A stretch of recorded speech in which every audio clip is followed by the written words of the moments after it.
Combien de calories pour perdre du poids? C'est la question qui revient le plus souvent chez les personnes qui veulent perdre du poids. Car vous le savez tous, maigrir, c'est une histoire de calories. Mais la réponse n'est pas universelle. Chacun est différent et a donc des besoins différents. Ces besoins, c'est les apports énergétiques journaliers. Je vais donc vous montrer aujourd'hui comment les calculer. Vous pourrez ainsi savoir parfaitement ce dont vous avez besoin pour atteindre vos objectifs. Les apports énergétiques journaliers, c'est quoi? C'est la quantité de calories que vous devez consommer pour couvrir vos besoins et maintenir votre corps en bonne santé. Pour être personnalisé, on utilise une formule qui prend en compte votre sexe, votre âge, votre poids et votre taille. Pourquoi c'est important? Pour fonctionner correctement, votre corps a besoin d'énergie, donc vous mangez. Jusque-là, c'est facile. Mais chaque organisme est différent.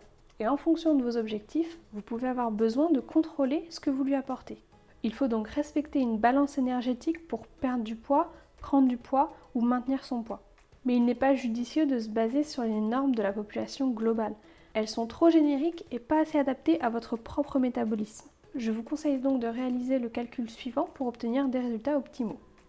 Comment calculer ces apports énergétiques journaliers? Dans un premier temps, il faut calculer votre métabolisme de base. Le métabolisme de base, c'est l'énergie que votre corps dépense au repos sans rien faire. Cette énergie est utilisée pour couvrir le rythme cardiaque, la respiration, le tonus musculaire, le fonctionnement des organes et la thermorégulation. Pour calculer son métabolisme de base, on utilise la formule de Black and Hall. Dans cette formule, le poids est exprimé en kilos, la taille est exprimée en mètres et l'âge est exprimé en années. Ensuite, il faut déterminer son niveau d'activité physique. Le niveau d'activité physique est une façon d'exprimer l'activité physique quotidienne d'une personne sous forme d'un nombre permettant d'estimer sa dépense énergétique autre que le métabolisme de base. Il dépend de vos déplacements, de l'intensité de votre emploi, des activités que vous pratiquez, ainsi que de l'intensité et de la fréquence de votre activité sportive. Ces chiffres ne sont pas précis. C'est à vous de vous situer dans ce tableau pour coller au mieux à votre propre rythme de vie. Pour finir, vous calculez vos apports énergétiques journaliers. Vous avez calculé les deux composantes principales, il ne vous reste plus qu'à appliquer la formule suivante. Les apports énergétiques journaliers, c'est le métabolisme de base multiplié par le NAP. Par exemple, Madame T. Elle a 32 ans, elle mesure 1m68 pour 75 kg. Elle est secrétaire et ne pratique pas d'activité physique. On mesure donc son métabolisme de base, il est équivalent à 1509,71 calories. Ensuite, on détermine son NAP. J'ai choisi 1,4 puisque Madame T a un travail assis, sans déplacement, avec peu ou pas du tout d'activité de loisir. Donc les apports énergétiques de Madame T sont de 1509,71 fois 1,4, soit 2113,6 calories. Bien sûr, on peut arrondir et dire que pour maintenir sa forme et son poids, Madame T doit consommer entre 1100 et 1120 calories par jour.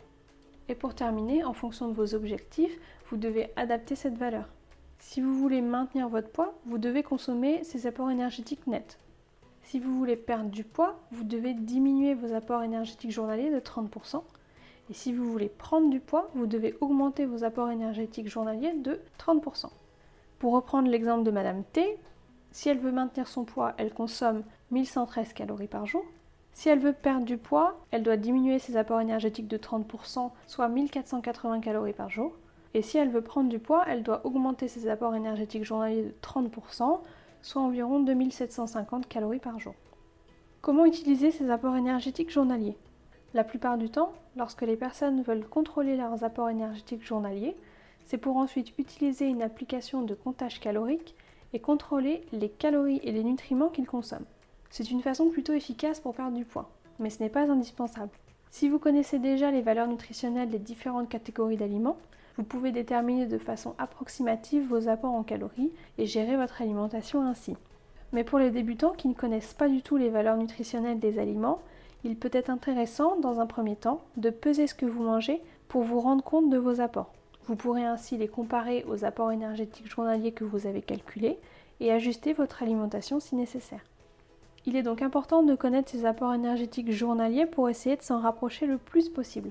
Vous permettez ainsi à votre corps d'avoir tout ce dont il a besoin pour fonctionner correctement. Mais il n'est pas indispensable de tout contrôler et de tout peser au gramme près pour toujours rester dans les clous. N'oubliez pas qu'une alimentation saine est une alimentation dans laquelle vous vous sentez bien. Vous devez être libre de manger ce dont vous avez envie, sans trop vous poser de questions. Alors, calculer ses apports énergétiques journaliers, oui, mais être au quotidien dans le contrôle, non. Merci d'avoir regardé cette vidéo jusqu'au bout. N'hésitez pas à vous abonner pour avoir plus d'informations sur le thème de la nutrition, et je vous dis à bientôt.